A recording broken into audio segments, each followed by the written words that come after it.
the same. So our first step in solving this inequality is we want to move everything to one side and then factor it.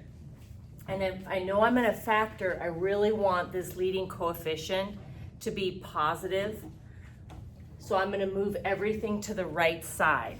So moving it to the right side, I'm going to add x squared, and I'm going to subtract 4x, and I'm going to end up with this. Okay, so all I've done is added x squared to both sides, so now it's on the right side, subtracted 4x, so now it's on the right side, and negative 5 was already there. I don't have to do this next step, but my preference is to have the 0 on the right side. So if I take this x squared minus 4x minus 5 and I put it on the left, and I take the 0 and I put it on the right, if you change the right and left side, you've got to flip over your inequality. Okay, so I'm going to flip-flop. All that's on the right is now on the left. What was on the left is now on the right, so my inequality symbol flipped over. The other way I could have done that is if I would have added 5 to the other side and then 0 was here, to get rid of that negative, I would have multiplied both sides by -1 and that would have flipped over the symbol. So however you want to think about that. Now I need to factor x squared minus 4x minus 5. We've been factoring for a while, so I'm not going to spend a lot of time on that. That becomes x minus 5 times x plus 1. Now they look like the problems that we did just before this. It's in factored form. I want to find the critical values. So you replace your inequality symbol temporarily with an equal sign and solve, setting each piece, when two things multiply together to get 0, then one of them has to be 0. So setting x minus 5 equal to 0 and x plus 1 equal to 0. Adding 5, I get 5. Subtracting 1, I get -1. These are my critical values, in other words, like my most important numbers. So I'm going to take both of these numbers and I'm going to put them on a number line. So let's put this 5 on the number line and the -1 on the number line. And this is breaking my number line into 3 distinct sections: to the left of -1, in between -1 and 5, and to the right of 5. And every single number to the left of -1 either makes this true or makes it false. It's all or nothing. So I'm going to select a number. How about -2? I'm going to substitute it in here. And I did that quickly. The -2 minus 5 times -2 plus 1 ends up being +7. It's not necessary to get the exact answer. I only care that the answer is positive.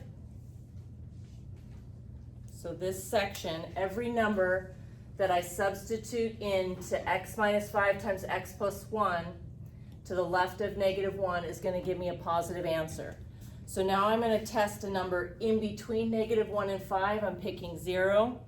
If I substitute in 0 in here, 0 minus 5 is -5, 0 plus 1 is 1, -5 times 1 is -5. Frankly, all I care about is that it is a negative. So this section is a negative. Pick a number to the right of 5. I went with 6. Substituting 6 in here, I end up getting +7. Again, all I really care about is the sign of the answer. So every number that you substitute into x minus 5 times x plus 1 to the right of 5 is going to give you a positive answer. We need to now use this information to arrive at our answer. Our symbol, this needs to be greater than 0. Numbers that are greater than 0 are positive. So this section and this section make it true.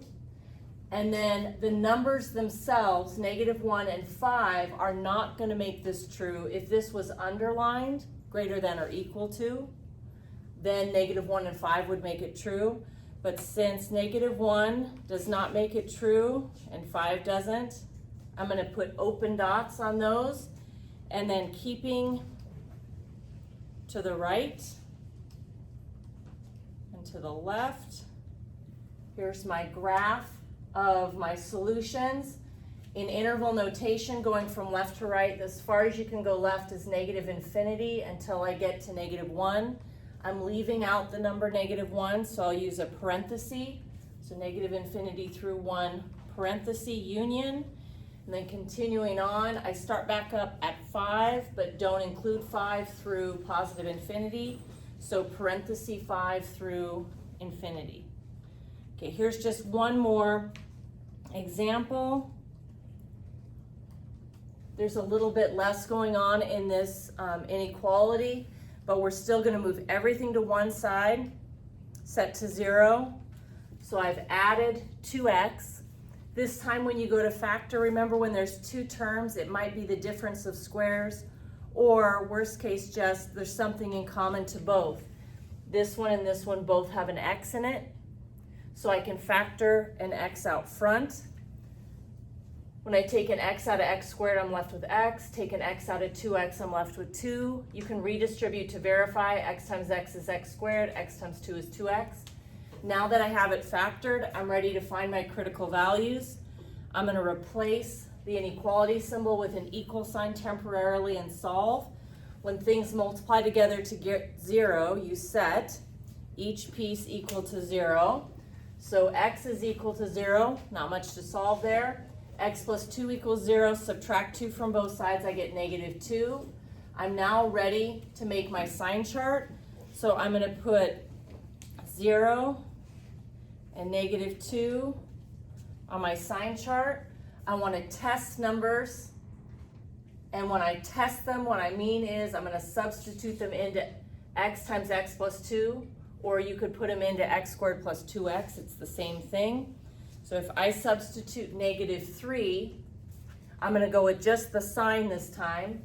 So -3 multiplied by -3 plus 2. -3 plus 2 is a negative, so times the negative is a positive. So this section right here is positive. Let's pick a number between -2 and 0 to test. I went with -1.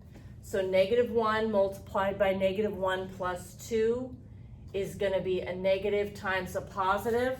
So that gives me a negative. Every number substituted between -2 and 0 into x times x plus 2 is going to give me a negative answer.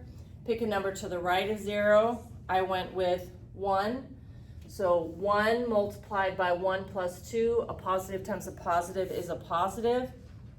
So every number to the right of 0 substituted into x times x plus 2 is going to give me a positive answer.